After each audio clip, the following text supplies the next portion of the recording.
Hello friends, welcome to Maharshi Sandipani School YouTube channel. This is your math sir Kaushik Chavda. Today we are going to our next topic.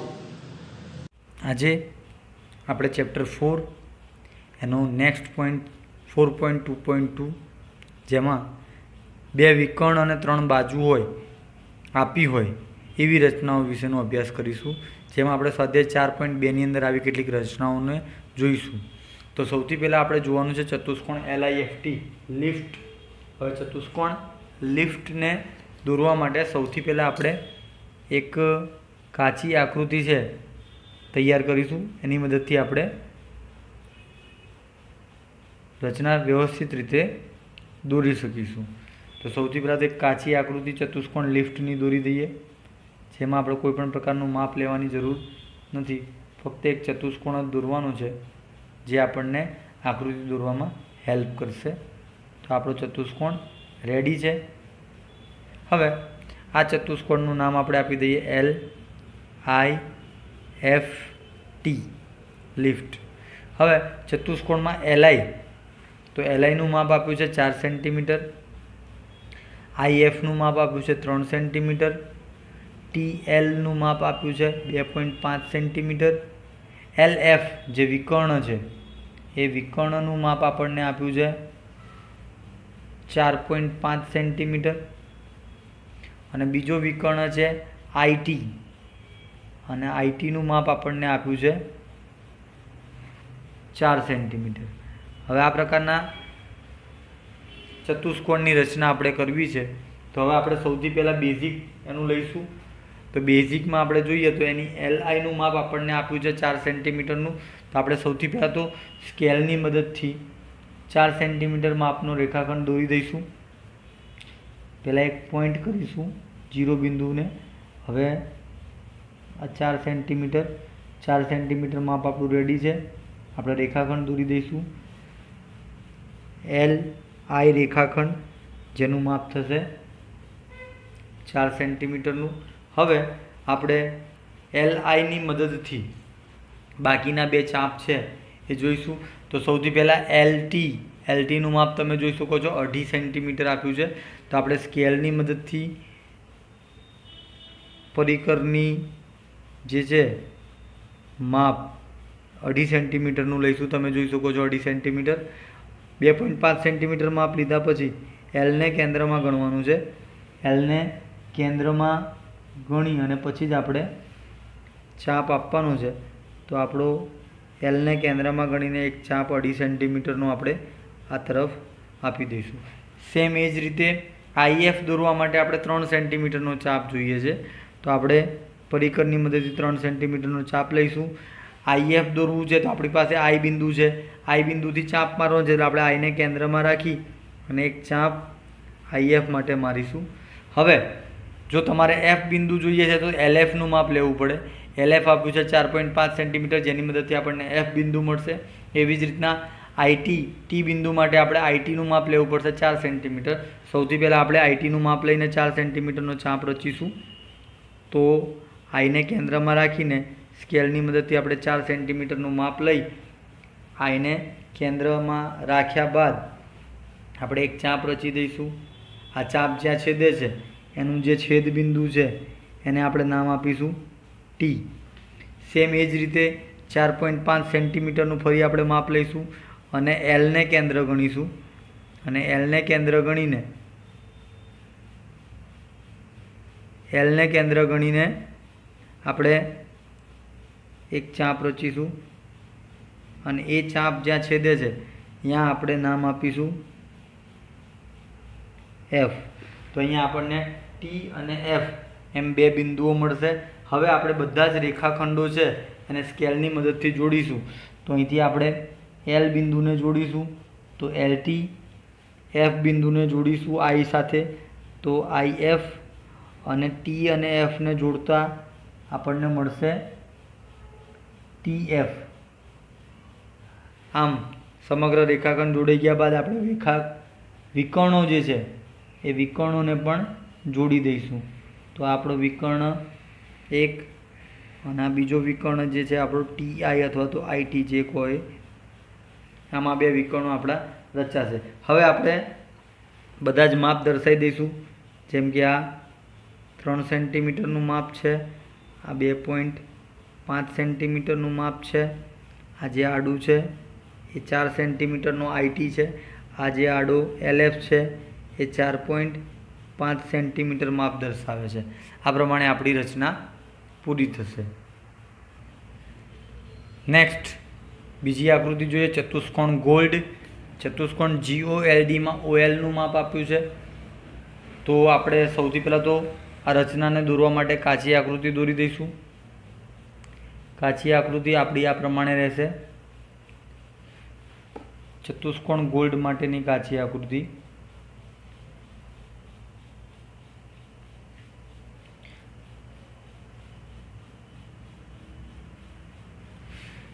હવે આપણે આ ચતુષ્કોણ GOLD જ્યારે દર્શાવ્યા છે ત્યારે નામકરણ વખતે થોડું ચેન્જીસ કરવું પડશે, કારણ કે આપણે પાયાનું માપ હોવું જરૂરી છે।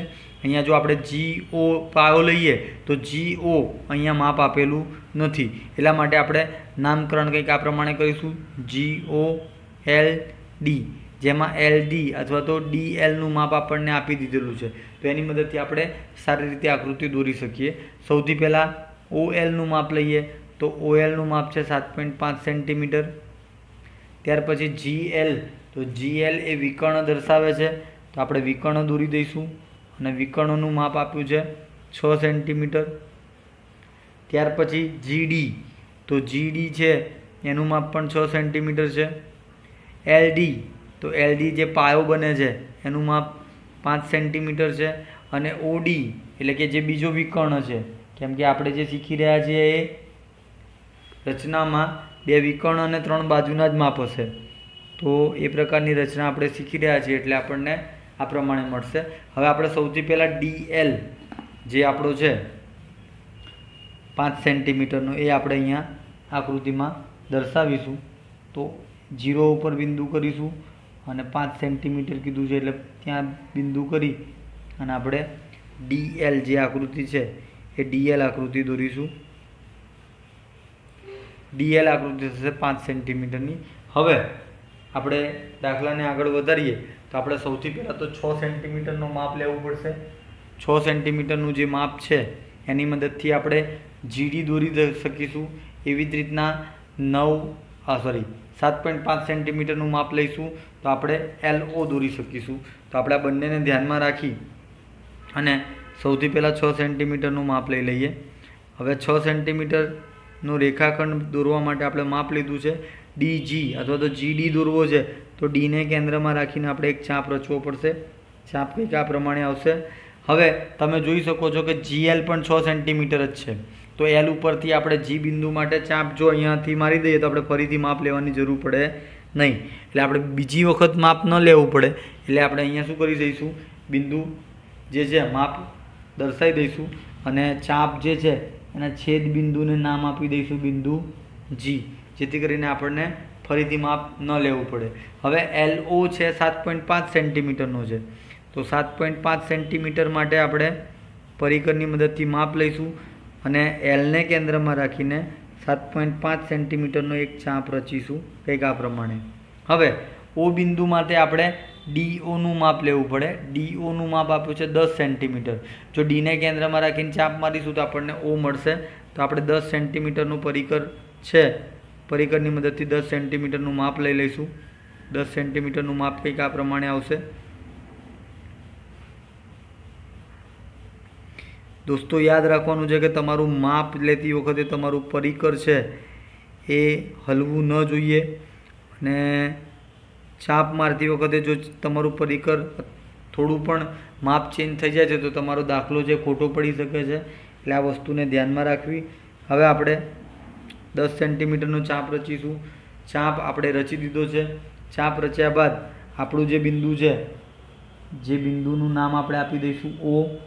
હવે O બિંદુ નામ આપ્યા પછી આપણે દરેકે દરેક રેખાખંડ જે છે એ રેખાખંડને જોડી દઈશું।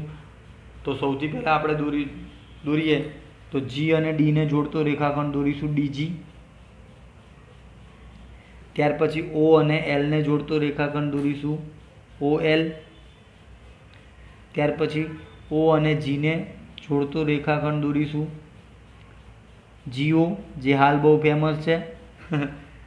ત્યાર પછી એલ અને જીને જોડતો વિકર્ણ દોરી દઈશું અને ડી અને ઓને જોડતો રેખાખંડ દોરીશું. અને દરેકે દરેક રેખાખંડ છે એનું માપ આપણે લખી દઈશું. જેમ કે આ હતું 7.5 સેન્ટીમીટર, ત્યાર પછી આ હતું 6 સેન્ટીમીટર, આ જે ચાપ માર્યો છે એ પણ 6 સેન્ટીમીટર, આ આડો ચાપ માર્યો છે 10 સેન્ટીમીટર. તો આપણી જે રચના છે અહીં તૈયાર થશે. નેક્સ્ટ ત્રીજા નંબરની આકૃતિ સમબાજુ ચતુષ્કોણ, જેમાં સમબાજુ ચતુષ્કોણનું નામ આપ્યું છે BEND, જેમાં આપણને BN અને DE બે બાજુઓના માપ આપેલા છે. તો આપણે સૌથી પહેલાં તો કાચી આકૃતિ દોરવાનો પ્રયત્ન કરીશું. તો આપણી કાચી આકૃતિ કંઈક આ પ્રમાણે રહેશે. સમબાજુ ચતુષ્કોણ દોર્યો છે એટલે કાચી આકૃતિમાં આપણે થોડી ત્રાંસી આકૃતિ દોરીશું, જેથી કરીને આપણને આકૃતિ પ્રમાણે ખબર પડી શકે.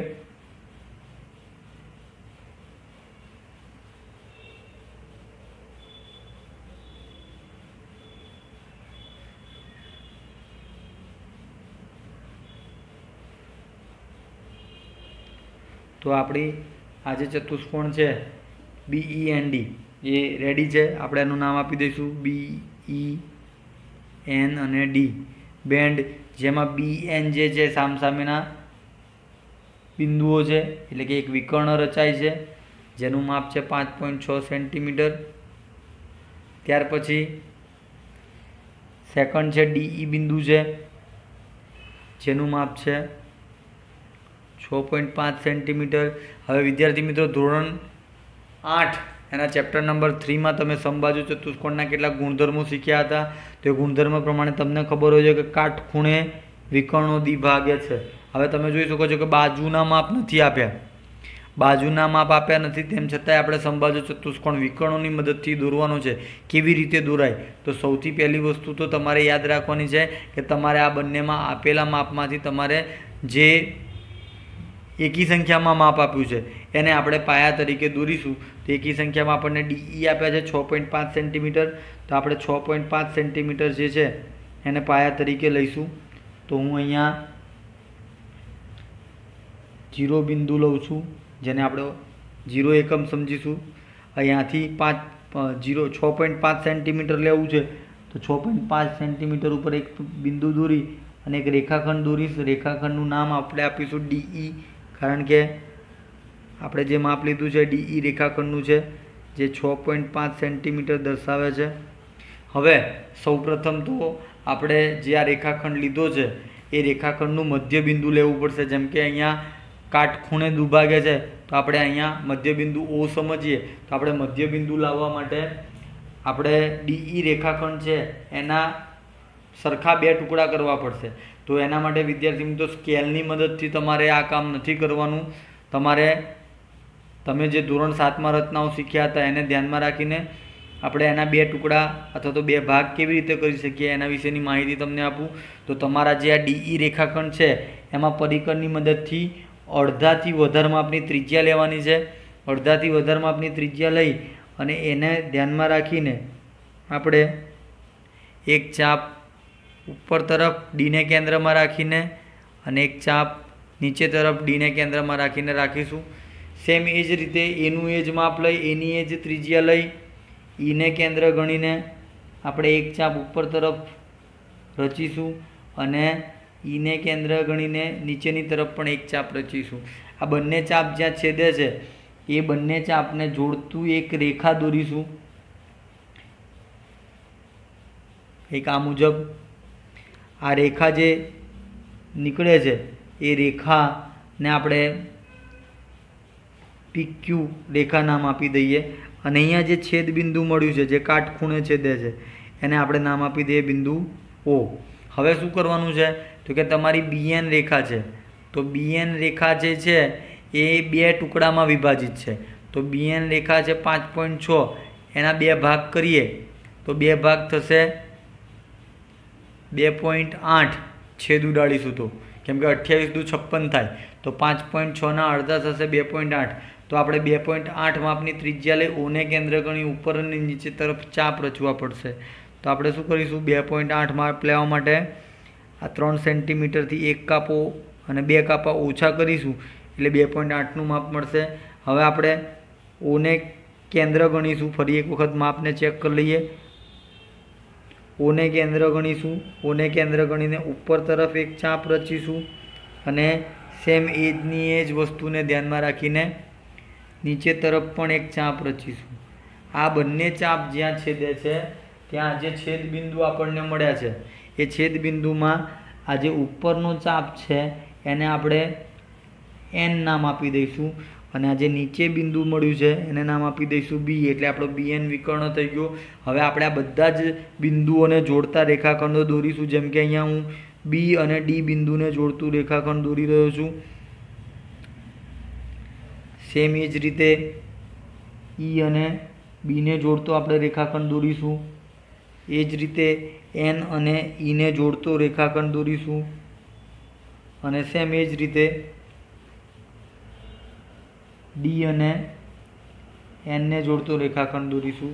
આમ આપણો જે માંગેલ ચતુષ્કોણ છે, સમબાજુ ચતુષ્કોણ, એ રેડી થશે. ચતુષ્કોણમાં તમે જોઈ શકો છો કે આ BN છે જેમાં આ 2.8 સેન્ટીમીટર ઉપર અને 2.8 સેન્ટીમીટર નીચે છે અને આ એક આખો જે DE છે એ 6.5 સેન્ટીમીટરનો છે. તો આ પ્રમાણે આપણી રચના દોરાશે. અહીંયા આપણું સ્વાધ્યાય 4.2 આપણે પૂર્ણ કરીએ છીએ.